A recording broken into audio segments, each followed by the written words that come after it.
Please welcome the panel on Data-Driven Solutions to Advance the American Dream, moderated by Executive Director and Chief Creative Officer of the Milken Center for Advancing the American Dream, Rachel Goslins.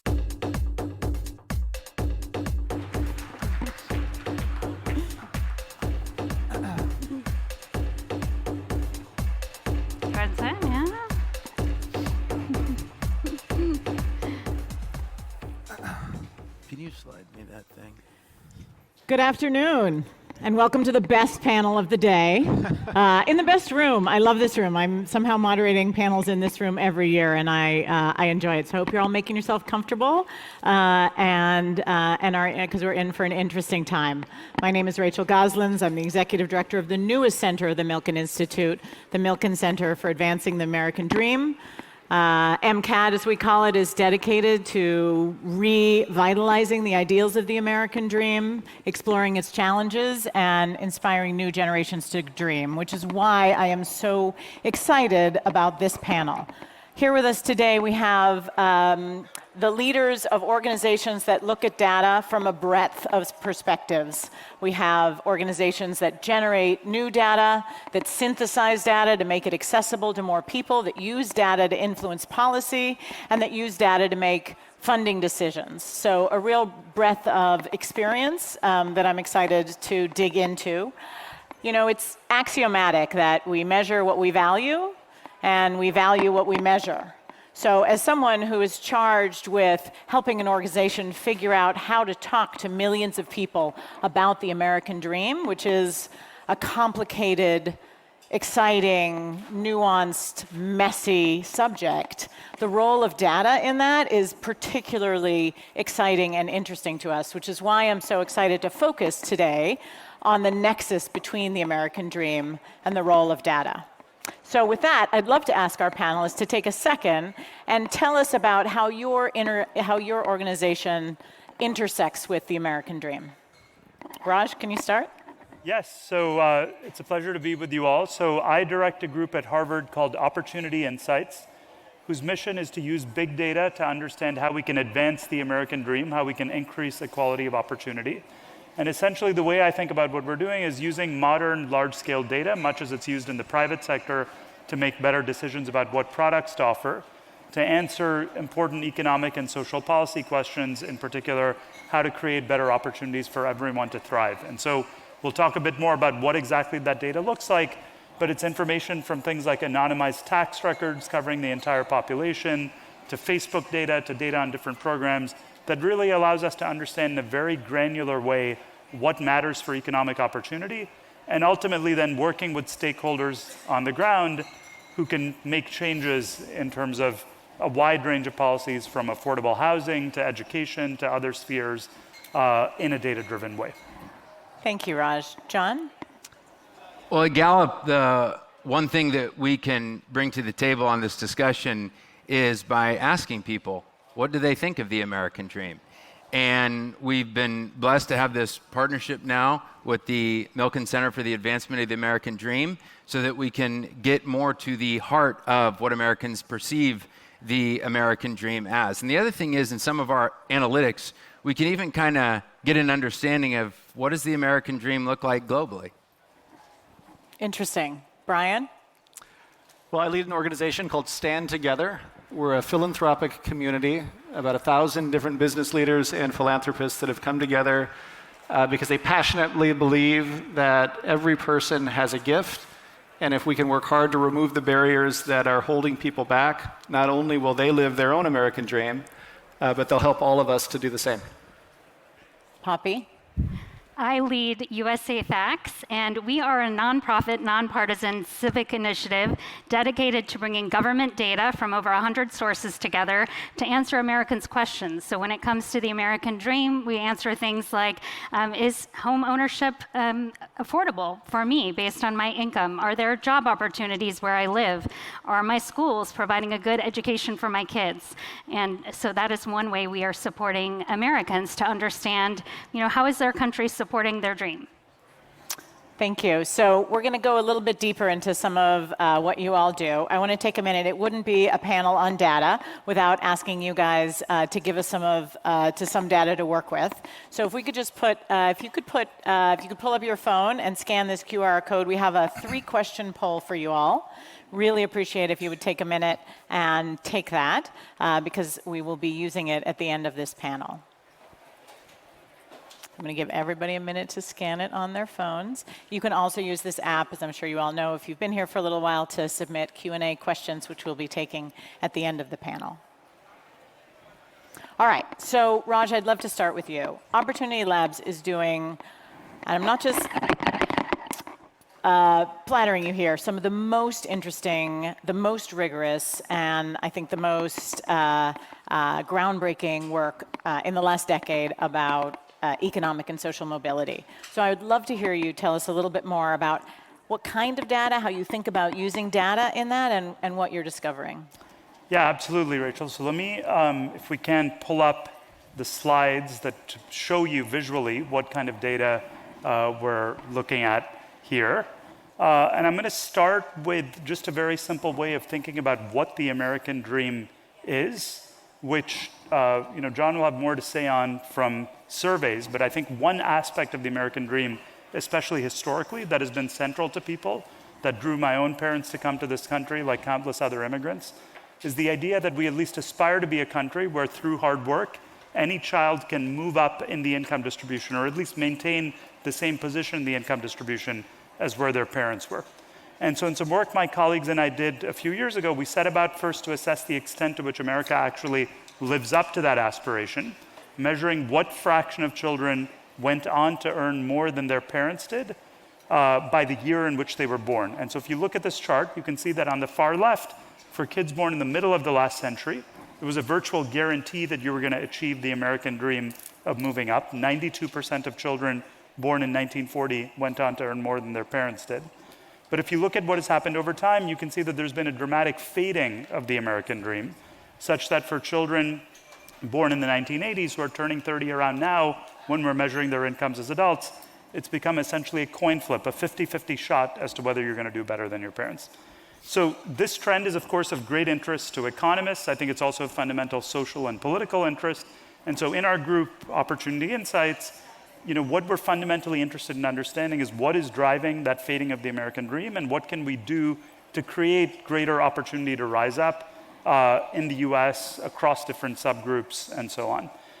And so to share a little bit about how we think about data and answering to your question, and how, what's the model for using modern data to tackle these issues, basically we think about it in 3 steps. How can we do basic research on understanding the science of economic opportunity using large-scale data sets? Then think about translating those research findings into pilots, into changes on the ground, in policy, and then ultimately with an eye towards scale impact on policy that will affect millions of people's lives. So just to give you a flavor of what that looks like, what that big data analysis looks like, here's an example. So in this map, what we do is take data on 20 million children, essentially all children born in the United States in the early 1980s, and we take data from anonymized tax returns, linking kids back to their parents and back to the location in which they grew up, to construct a map of the geography of upward mobility in America. So what we're measuring in particular is in each of 740 different metro and rural areas, what is the average income when someone's 35 years old, as reported on their 1040 form, if they grew up in a low-income family. And I'm going to define a low-income family here as a family making $27,000 a year, puts you at the 25th percentile of the US national income distribution. So to give you an example, if you grew up in a low-income family in Boston making $27,000 a year, the area where I'm from, on average, those kids, when we look at their tax filings, they're making about $36,800 a year. So we compute that same statistic for all of the different parts of America, and we color the map so that red colors are places where you're less likely to rise up, less likely to achieve the American dream, the way that I'm describing it, and the green colors are places where you're more likely to rise up. And you can see, if you just look at the scale in the lower right-hand side of this map, there's an enormous amount of variation in children's chances of rising up, even in present-day America, across different parts of the United States. There's some parts of America, like take Dubuque, Iowa, for example, or much of the rural Midwest, where if you grow up in a family making $27,000 a year, one generation later, on average, you're making $45,000 or $50,000 a year, quite a bit of upward mobility. Yet if you look at other places like Charlotte, North Carolina, starting out in families at that exact same income level, $27,000 a year, one generation later, you're actually making less than your parents were on average, which is amazing if you think about it, given the amount of economic growth and progress that has occurred in the past 30 years. And so what these kinds of data allow us to do, I think, Rachel, critically, is not just study and look at this problem and look at this map, but it gives us a new lens, a microscope, if you will, to study the science of opportunity, to understand really what are the drivers of economic mobility in a way that we've never been able to do before in the social sciences. Just to give you just very quickly here a little bit of a sense of the kinds of things you can learn from that. One basic finding is that these differences emerge not from regional differences in policies or differences across cities and states. They're actually much more local than that. So here's an example where we've zoomed in to show you the data in the New York City metro area. And you can look up any place that you'd like, type in your home address, go to this website called the Opportunity Atlas, and you can look up similar data for your own city. And you can see that there's an enormous amount of variation in kids' chances of rising up across even nearby neighborhoods. So in New York, you can go 2 miles down the road, and it's like you're going from Alabama to Iowa in terms of your chances of upward mobility. So what we've learned is that the roots of these differences in economic mobility are hyper-local. It's not about broad regional differences. It's about something happening in some parts of a city versus other parts of the city. So what is it? Naturally, as you can imagine, there's a whole body of research that's now emerged since our team has put out these data, trying to study what's different about these red-colored areas and the blue-colored areas. Is it about differences in schools? Is it about differences in segregation? There are a variety of different factors that matter. I want to show you one factor that I think is extremely important and cuts across lots of different domains, which is social capital. And again, it illustrates what we're able to do with modern data that we were never able to do in the past. So social capital is a type of concept that people have loved to talk about, discuss for more than 100 years, the community you're in, and so on. Maybe that's very important for outcomes. We set up a collaboration with Meta and the Facebook core data science team to measure social capital with unprecedented granularity using data on 72 million users of Facebook to construct the map that you're seeing on the right here, where we're constructing a very simple measure of what we call economic connectedness. What we're measuring is the fraction of high-income friends that low-income people have, county by county in America. Red colors are places where there's more disconnection by class. Green colors in the map on the right are places with more cross-class social interaction. And you can see the result immediately for yourself. If you compare the map on the left, which is the one that I started out with using tax data on economic mobility, and the map on the right on economic connectedness using the Facebook data, those two maps look basically identical. More generally, we find that exactly in the places where there's more cross-class interaction, more social capital of that form, we have more economic mobility. And that seems like a key ingredient for advancing the American dream, something we're able to learn with these new data. So let me wrap up here by talking about what I think this means, going forward. I think we want to not just study these problems, but we want to think about how we can make a difference going forward to promote the American dream. And our team, in light of this kind of evidence, is thinking about a variety of different approaches, from reducing segregation to making place-based investments to turn the red-colored areas into green-colored areas, to increase upward mobility in specific places, to amplifying the impacts of our higher education system on upward mobility. And I think I want to leave you with this. I think all of this work, to me, what's most motivating about it is not just that you can study these problems and discuss them, but that it has real impact on the ground in terms of what people do in the decisions they make. And so let me give you an example here from Charlotte, North Carolina, which we showed in our data ranked 50th out of the 50 largest American cities in terms of economic mobility. That led to significant changes in that city, about $250 million invested by nonprofits to try to increase economic mobility, from programs ranging from early childhood investment to mentoring programs, to changes in the private sector, companies like Bank of America teaming up with nonprofits to implement job training programs to hire folks from low-income families in Charlotte, to changes in zoning laws and housing and so on. And so that's the way in which I think data can not just help us learn, about the science of opportunity, but actually change opportunity going forward.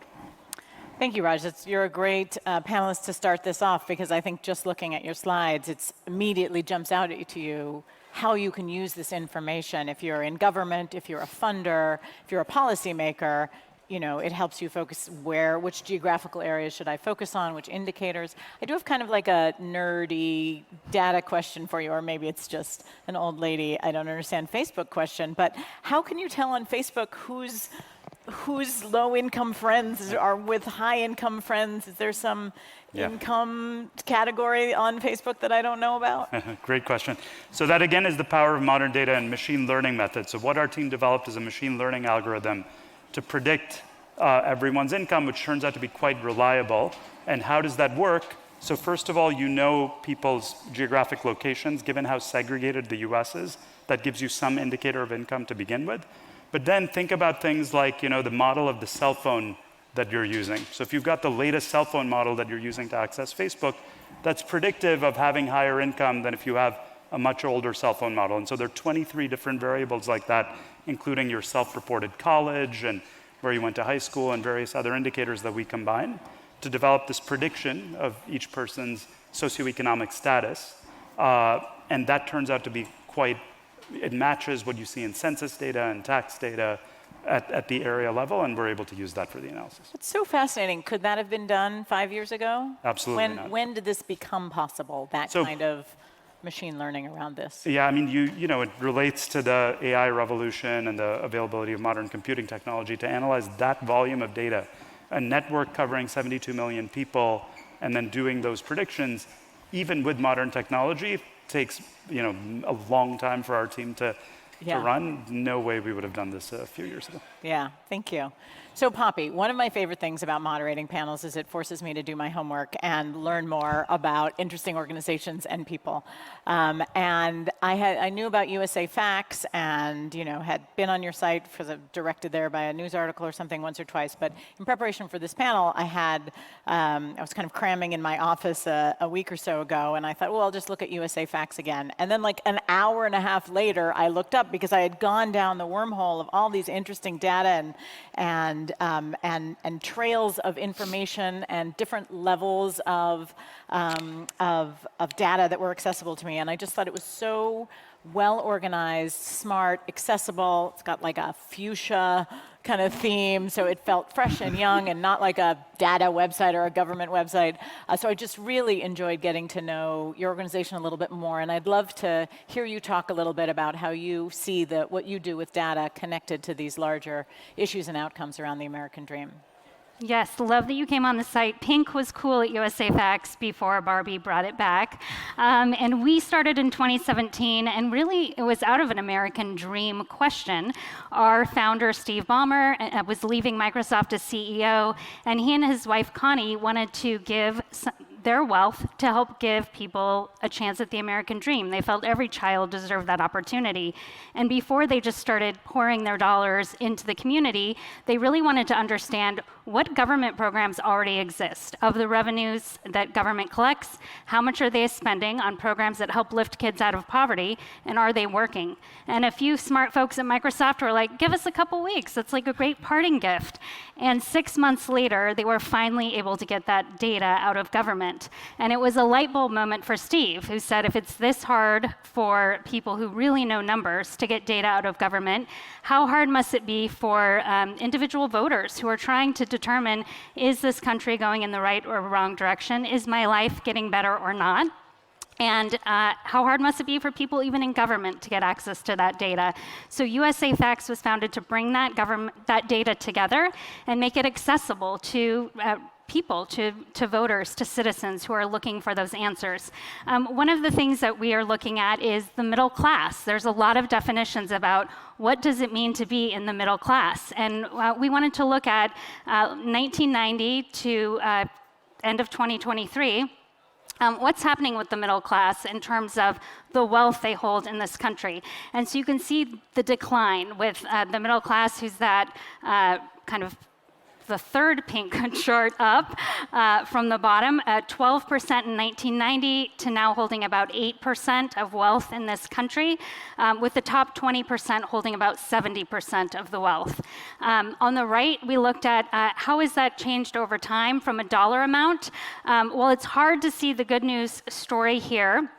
If you look at that middle 20%, again, the third line up, between 2019 and the end of 2023, they actually had the biggest increase in terms of dollars in that middle 20%, a 22% increase, which was higher than any of those other brackets.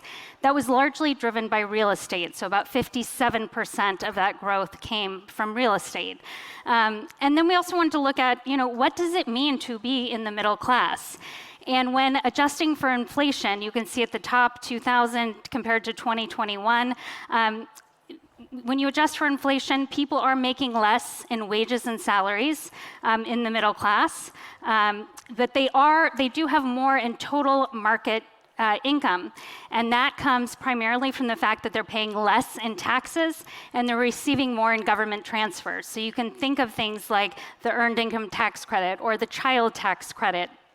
And in that bottom right-hand chart, where you look at what does it take to be in the middle 20th percentile in this country, it takes less. So in 2000, you needed to make $45,664 to be in that middle 20%. In 2021, you only had to make $41,271. So when people talk about the hollowing out of the middle class or the feeling that people in the middle class are working as hard as they ever did and they're not feel like they can buy the things that they used to be able to buy. That data is potentially showing where that is coming from. And so this is the kind of thing we do, is try to take and put data to questions about the middle class experience, try to look at change over time, and just make this data accessible to people so that they can make decisions for themselves. Thanks, Poppy. I find this so helpful. I noticed when I went on your site, you had fact-checking the State of the Union. There is so much noise out here, especially in election years, but really all the time. And you hear data that supports both sides of a narrative, and the narratives can often be driving towards outcomes that aren't necessarily about accuracy, but that are more about getting visibility or getting clicks or scoring points. So a site like yours, I think, is really so helpful for people as they try to understand, as you said, like, how am I doing? Where am I on this curve? And what factors should I be looking at to validate my own experience living in this country and trying to get ahead? So I'm going to be going to your site a lot more often now, having spent an hour and a half on it. So Brian, Stand Together does lots of interesting things and lots of things with data. You commission original polling and research, but I'd love you to talk to us from your position as a funder. You are a powerful and intentional funder that works in communities across the country to lift up people in lots of different ways. I would love to hear you talk a little bit about how you think about data, how you use data both as inputs and outputs in your funding decisions. Sure. It's always risky being the one non-data scientist on a panel about data, but I'll try to speak from the position of a person who relies on data, as you say, to make funding decisions to groups and individuals that are dedicated to helping people, realize their potential and live their American dream. We're in about 600 different communities all across the country. We support a couple thousand different organizations working on issues from education to economic opportunity, to reforms in the criminal justice system, all sorts of complex challenges in people's lives, looking for solutions that can empower them to chart their own course and really define their own American dream. And so data is really important. And so you'll pardon me, but as I thought about this panel, I thought about that old joke about the economist looking for his keys on a dark street. His friend comes up and says, "What are you doing?" He says, "I'm looking for my keys." He said, under a lamppost, and he says, "Oh, did you lose them there?" He said, "No, I lost them over here, but the light's better here." And that's an old joke, not because it's funny, but because there's an element of truth to it. And so data is a really powerful tool, but we've got to make sure that we are actually measuring the things that matter in people's lives, not just measuring the things that are easy. In my previous career, I worked in international development, and we would send scholars and graduate students to developing countries to study what we called the economics of everyday life. We really wanted to understand what was it like to live in a developing country, and what were the real barriers that were standing in the way of people making it in that society. And we would always start by trying to study the literature. And so we would go to the World Bank, because the World Bank is where the data is on developing countries. This was 20 years ago, at least that was true at the time. And I remember we were studying Montenegro at the time. Montenegro, a very small country. It was a small desk at the World Bank. And I took the team in to speak to the people who had been doing the data work on Montenegro. And they said, well, what you need to know about Montenegro is that there's 45% unemployment. And as soon as they said that, everyone realized that just can't be the case. People aren't dying on the streets of Montenegro.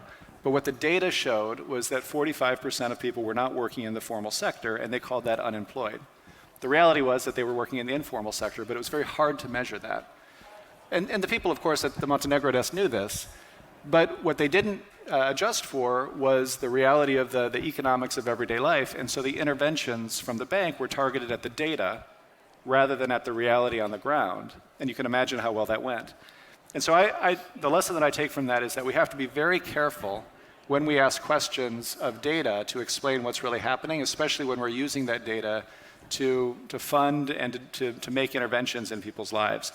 And I would respectfully suggest that we have over-indexed for data that is kind of top-down and easy to gather when we're asking questions about complex issues, like why are people not able to achieve their American dream?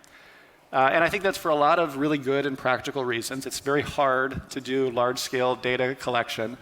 And I applaud the people here. I mean, Gallup has been a pioneer in really understanding what we would call customer-first measurement, really trying to understand the lived experience of the people who are intended to benefit from the sort of philanthropy or public policy interventions.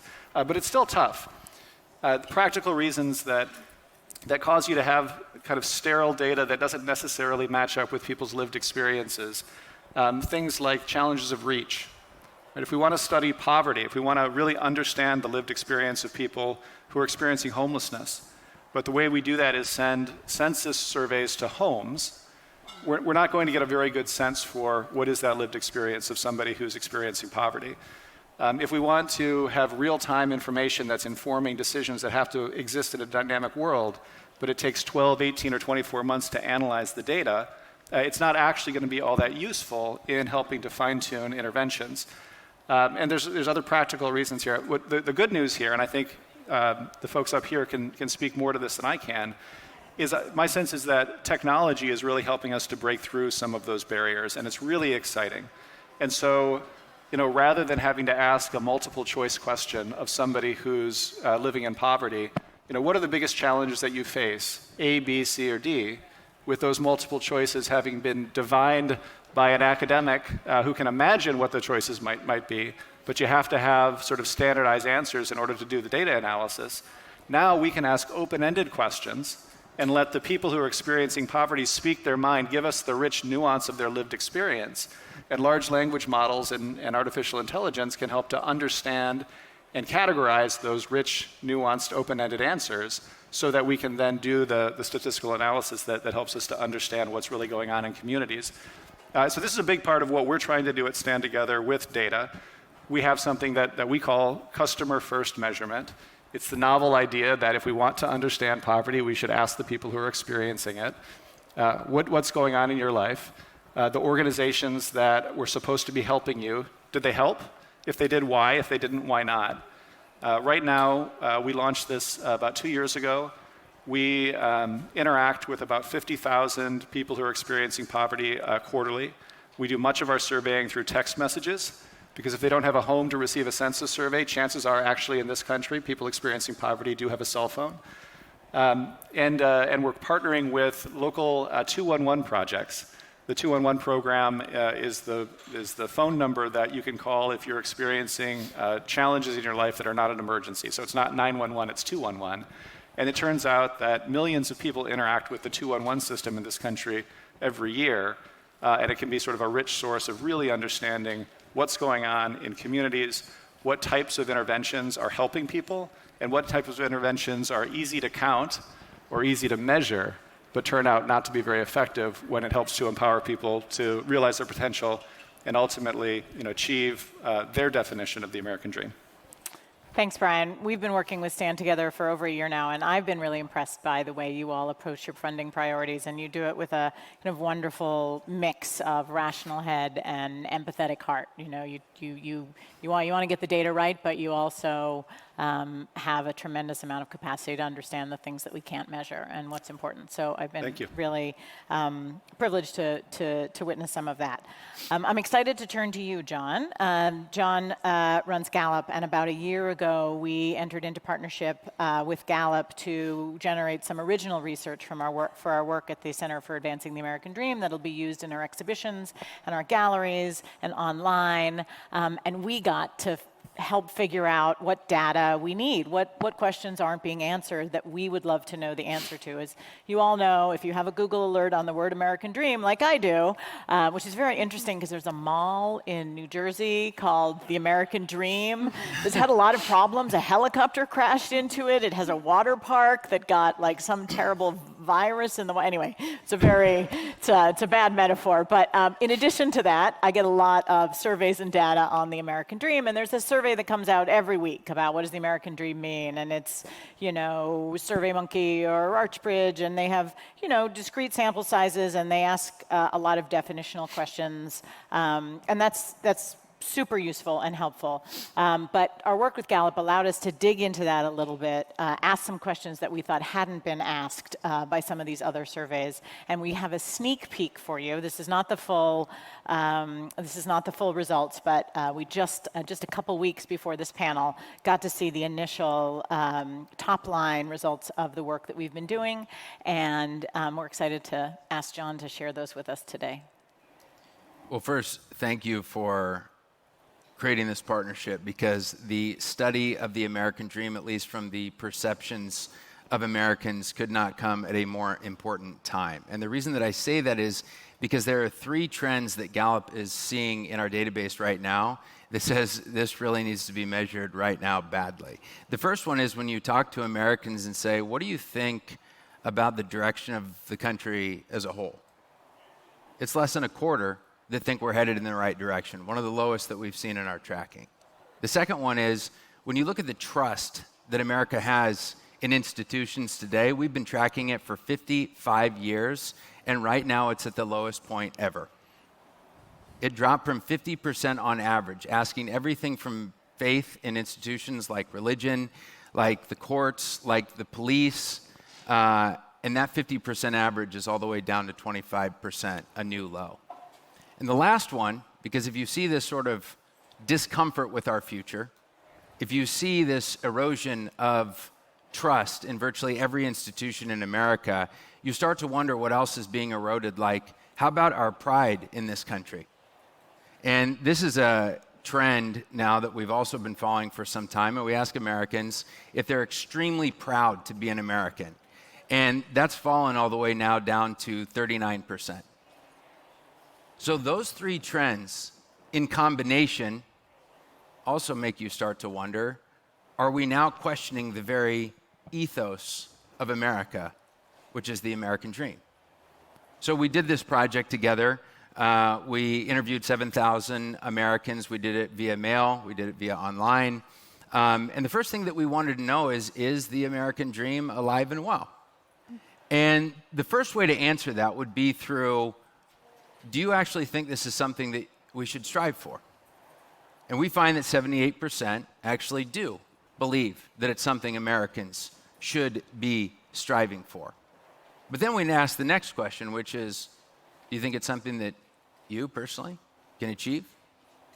That too is high at 72%. But the last one, where we start to see a little bit more debate, is this something that is actually achievable for everyone in the country? And that's where you see that things start to get a bit more divisive. Only 51% believe that everyone in the United States has equal opportunity to achieve the American dream. Now, we looked at this number of ways, but the next question that we want to ask is, what is the American dream? And we did it two ways. One was simply asking Americans to tell us in an open-ended fashion, and yes, you're correct, AI is hugely helpful as we're looking at massive amounts of qualitative information. And the second one, we were hoping maybe would elicit more System 2 responses, which were to list a series of questions and say, do you think this particular element is important to the American dream? And what's remarkable from asking Americans in both ways about what they think the American dream is that we have a lot of alignment when we talk about that particular issue. You know, companies actually hire firms to go in and say, can you help us with our values? Can you help us get aligned on what those things are? But America seems pretty aligned. And those three things that we see come up in both types of ways that we ask about it. The first one is just money, finances. Do you think that being financially stable is important to the American dream? And 88% say that that is important. The next one is about your freedoms. Americans are highly aligned on this concept of freedom. Now, one where we could get into potential debate is that are these civil liberties, are these civil rights, are they both? That's a critical aspect of it as well. And the last one is opportunity. So when you think about, historically, some of the items that we've kind of identified from the Constitution, of course, to Adams's famous publication in 1931, where he outlined at least two of these elements, Americans are pretty aligned. So if this is the case, where are we falling short? One of the other things that we looked at is, do people feel like they can attain or that these elements are available to them today?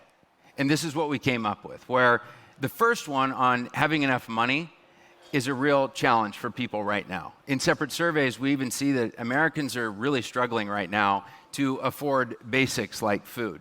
And so this may be one of the most serious areas where people feel like the American dream is getting further and further away to attain. The next one comes down to the law. Do they feel like those rights are actually protected?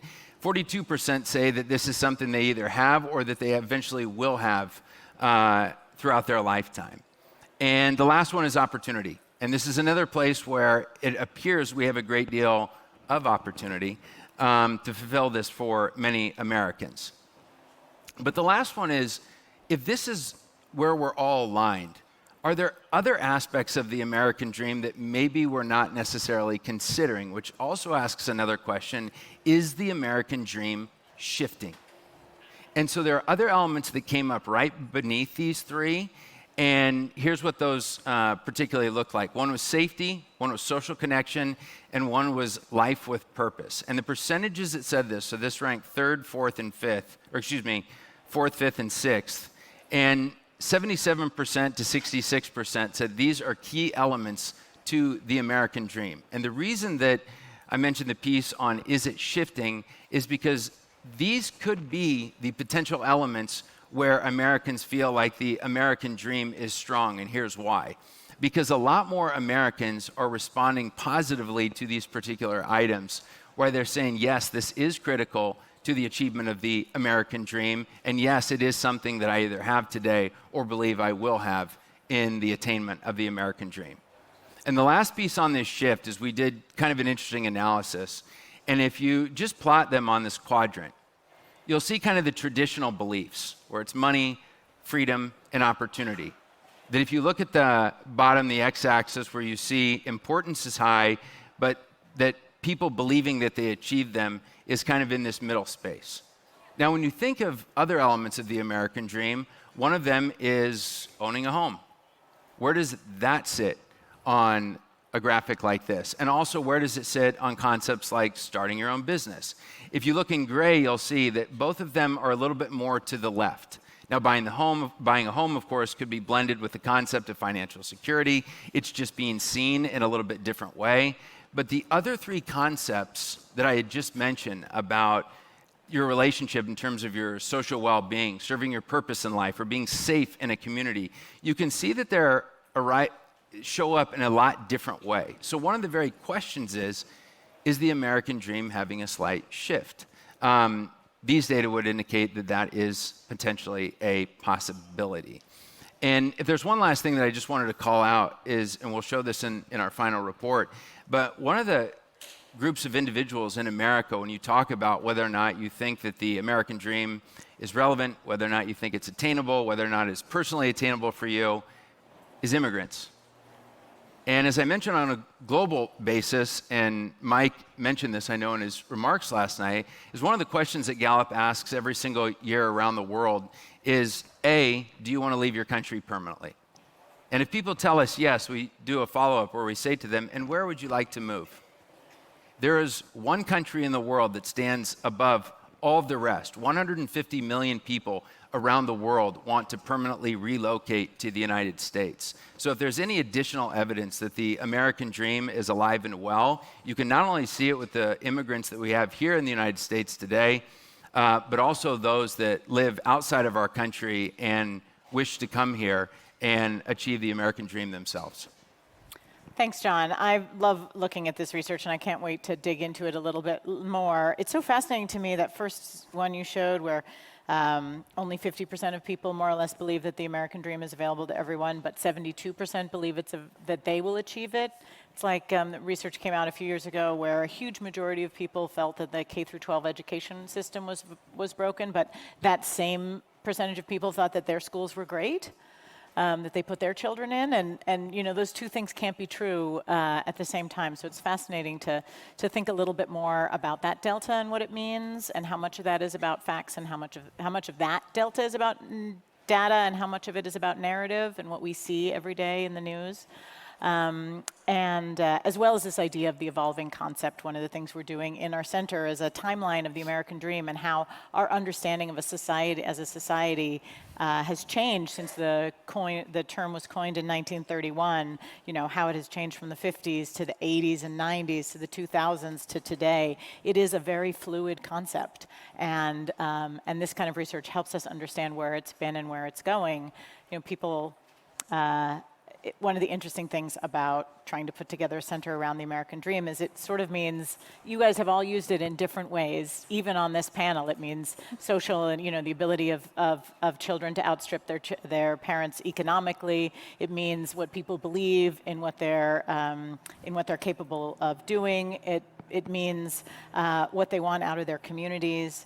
But it is kind of the canary in the coal mine, this term, this amorphous, messy term for everything that we talk about here at the Milken Institute Global Conference. It's consumer confidence, it's economic strength, it's health and well-being, it's moral imperatives. It is this wonderful umbrella term that captures so much of what's really important to us.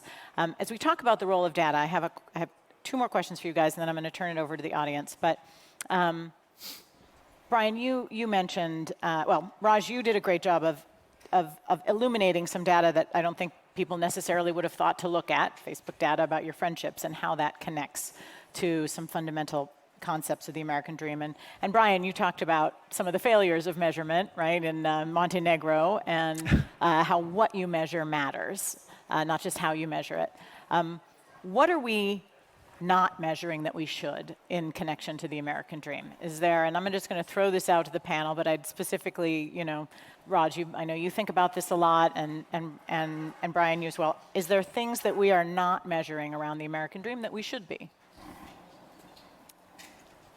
Poppy, do you want to go? You're nodding. I have a couple ideas. One I would say, and maybe Raj has a way to do this, but how children experience our education system in the United States. So where do they enter it? And being able to understand, did they have a pre-K opportunity? Did they enter in kindergarten? Where they fall out of it? Did they graduate? Did they not? Did they attend a 2 or a 4-year college? And then did they go on to get a job? And what was their income? And I think it's hard to understand how we can improve our education system without having that holistic look. So that would be one. I think another thing that we aren't measuring that we should is the immigration experience. So when an immigrant comes to this country, what is their experience? And I think there's a lot of myths or a lot of misperceptions about what that looks like.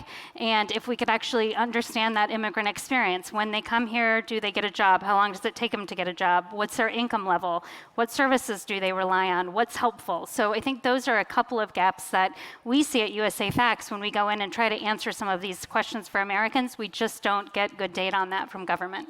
I love that. Gallup and I are taking note. Other ideas about things we should be measuring but we're not? Well, I think, Rachel, you gave the answer in the question that really, I think, is meaningful to me, and that is that we all, even up here, have our own definition of the American dream.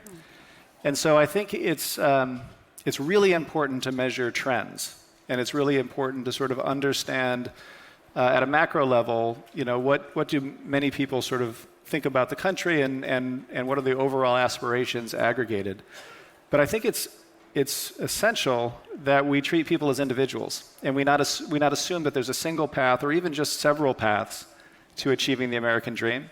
And so I'd encourage us to do more to measure aspirations and to do that at an individual level. And it's not just semantics. It's not just a difference in language, but I think it's a different way of approaching the challenge altogether. Because if our measures make the mistake of assuming that there's only one or even just a few paths to the American dream, then the work that we do will be to help funnel everyone in one way or another onto those paths. But if instead we say, wait a minute, each person's unique, everybody has a gift, and we want to understand how well are you discovering, developing, and then realizing your gifts so that you can live your own individual American dream. The framework that we use to fix problems is actually really different. It's not channeling everybody to a single path. It's asking the question, is everyone empowered to realize their own unique potential? And so I would encourage us not to stop measuring trends. It's very important to understand that macro data, but to really understand at an individual level, what do people aspire to, and how can society do a better job of empowering them to realize their aspirations? Raj or John? Maybe if I could, I agree with all of that. And maybe to add a couple of things related to this conversation. So first, in thinking about what we could measure, I think we've talked about two different ways to measure things that are very complementary. So one is surveys of the type that Gallup does to collect information by asking people questions, as you saw, can be incredibly informative. Another way to collect data in the modern era is using sort of what I think of as the exhaust pipe of the digital economy, where Facebook data obviously was not created for the purpose of measuring the American dream, but just in the process of people making Facebook friends, you can learn about a lot of other things that are very relevant from a social perspective. Same thing with tax records, same thing with many other streams of data that private companies have that I think could be enormously valuable. One concrete example that I think may be relevant to many people here is thinking about measuring wealth. So a lot of what we know about income mobility in America, it focuses on earnings rather than wealth. But wealth is obviously enormously important, and we don't have good systematic data on wealth in the United States, how it varies across groups, how it's transmitted across generations, what role it plays in economic mobility. And I think big financial companies potentially have the scale to be able to measure wealth and understand these issues much more concretely. One final point, John mentioned immigrants, and Poppy did as well. So I just want to make a point that connects those themes. We can construct data on upward mobility for immigrants, and our team has actually put out some statistics on that. And one of the things you see that's very interesting there is that immigrants actually experience the highest levels of upward mobility in our society. So exactly consistent with the survey data, for immigrants, the American dream does actually seem to be well and alive, contrary to what the data that I was showing you in many parts of the US for natives. And I think understanding that and how we can bring more of that to the American population as well is an important goal.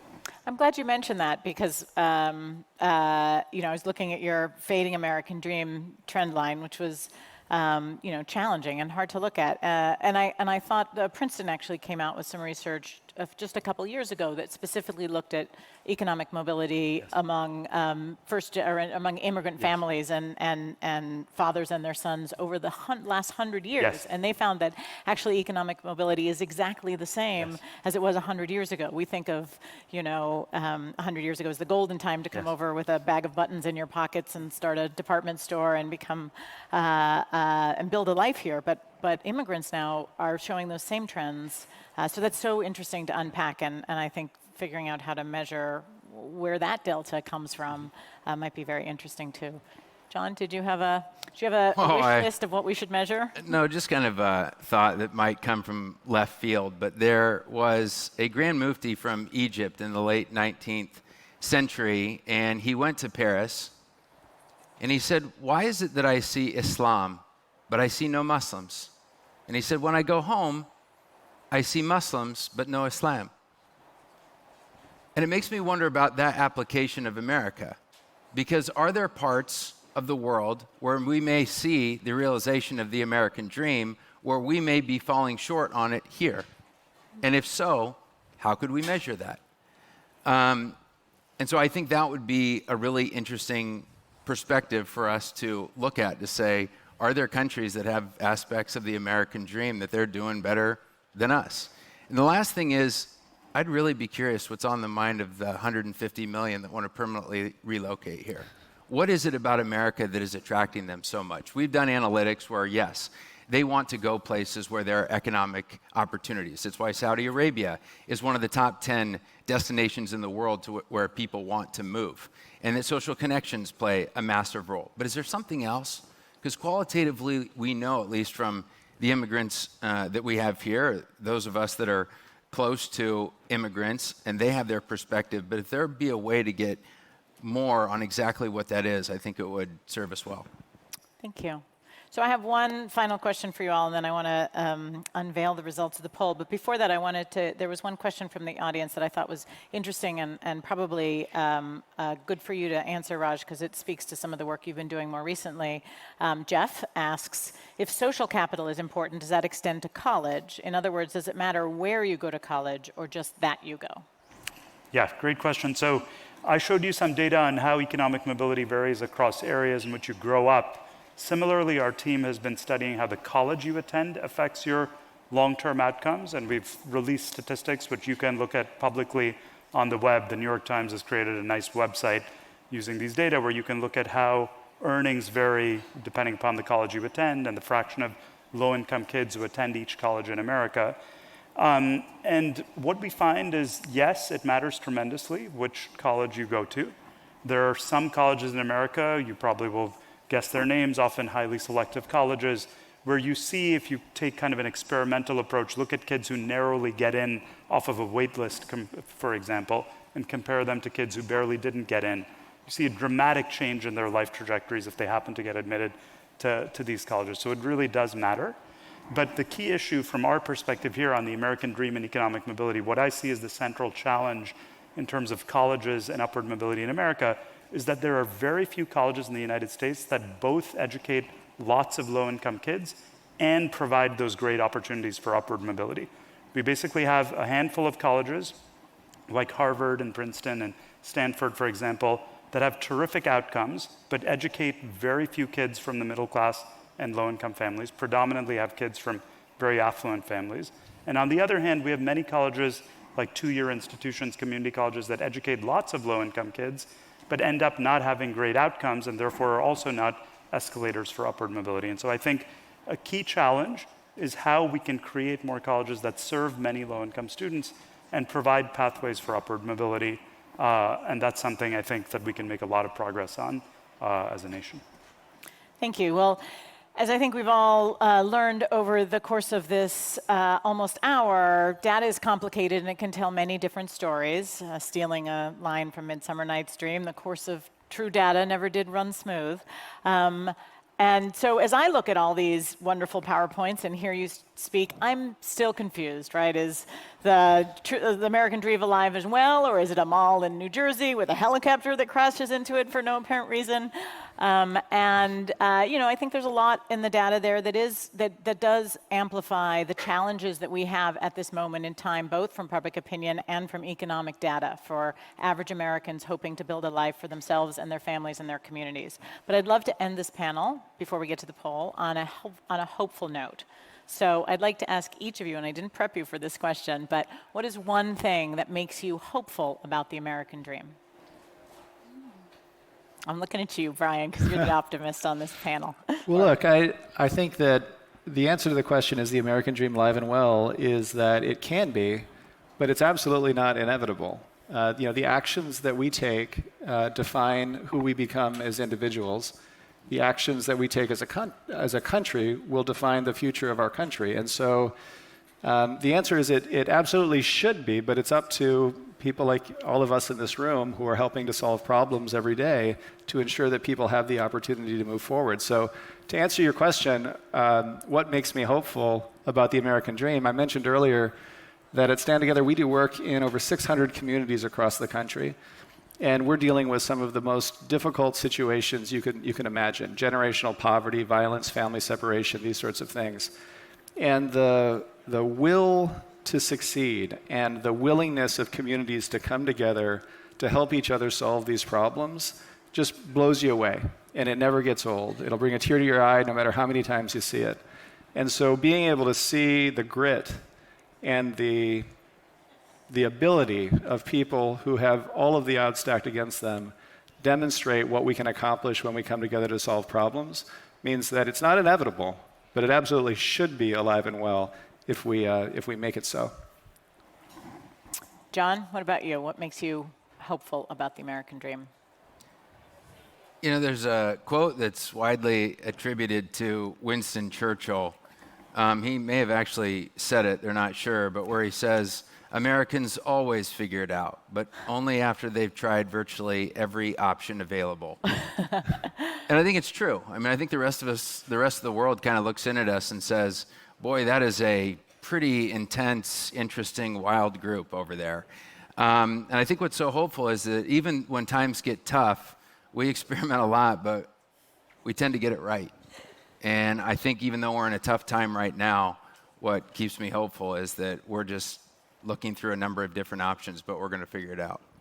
Well, from an organization that has been asking people these questions for such a very long time, that perspective is super helpful. Poppy or Raj, who wants to take it next?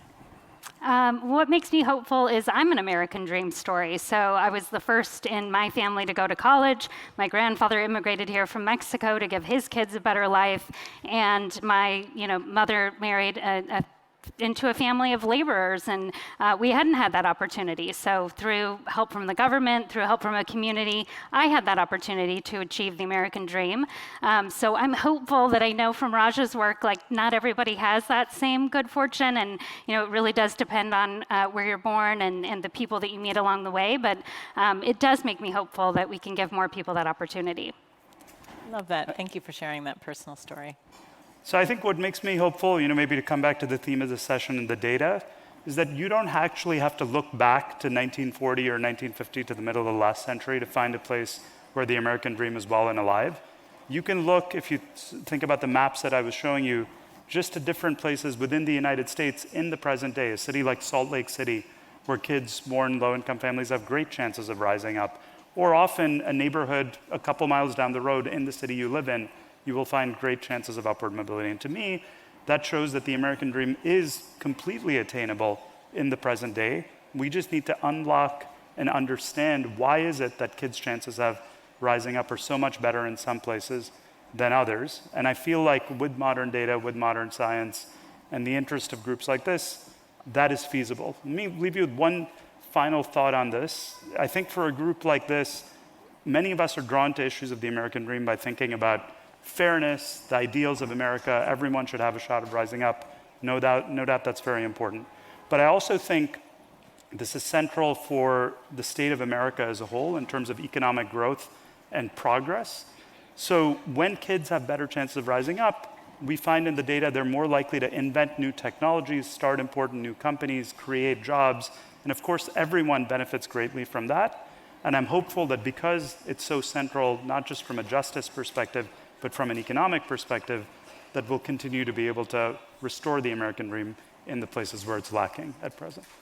Thank you. What a great way to end the panel. All right, we're going to actually end this panel by contributing some original data to this growing body of research and also test the acumen of our panel of data experts. So we asked the audience 3 questions.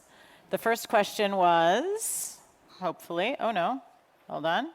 The first question was, for you and your family, is the American dream more about stability, being okay and being able to support your family, or mobility, being able to advance and move forward? We're going to go rapid fire down the line. What do you think the audience, which one do you think was the more popular answer? Raj? Stability. John? Stability.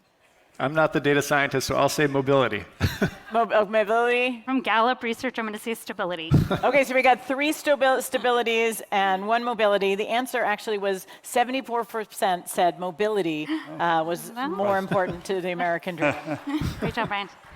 All right, next question. Second question was, which top 3 of these choices makes it the most possible to achieve the American dream? You can take a second and read them. I'm going to go down the line. We'll go backwards. Poppy, you're going to go first. I'm going to say educational opportunities, job opportunities, and ability to get ahead of willing to work. All right. I'll do personal freedoms, educational opportunities, and job opportunities. All right. Living in a democracy, financial security, and job opportunities. All right. Raj? Say educational opportunities, better opportunities for children, and financial security. I feel like I'm on Jeopardy. I feel like I should say, I'll take personal freedom for 500.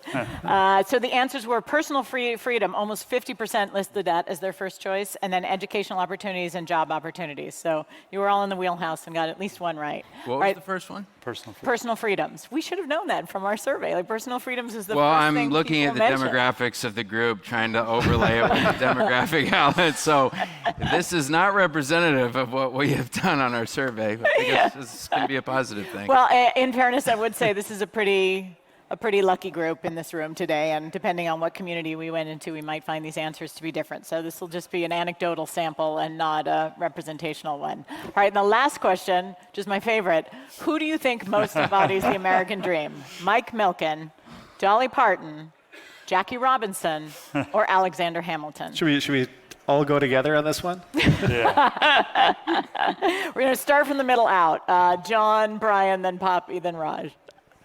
Are you asking our opinion, or are you asking who we think No, what do you think Who the do you audience... think? You're a pollster. What do you think the audience said? Who do you think the audience said most embodies the American dream? Just so you know, Elmo was on there in an earlier iteration, and we took it off. We thought that would be too confusing. Did they get a vote, Elmo, or did Elmo come off? No, Elmo was not on, it was not on this poll. These were the 4 choices our audience got. Are you waiting on me? Yeah. Oh. I can't help but wonder if it's Jackie Robinson. The challenges of what he had to go through makes it a little bit difficult to say, is that what the American dream should look like? Mm-hmm. But his fight for the American dream might be so inspirational that we may have gone with him. So, final answer. All right, Brian? I think this is a biased crowd, and I'm with you. It's Mike Milken. It is. Poppy? I'm going Dolly Parton. Dolly Parton? Jackie Robinson. And it is Poppy McDonald for the win.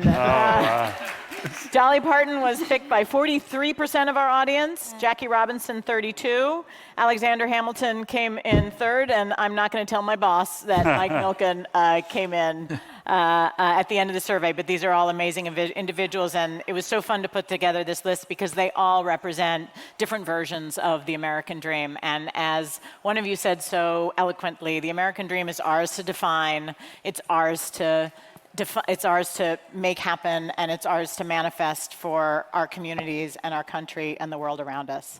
Thank you so much for joining us today. Have a great rest of the conference.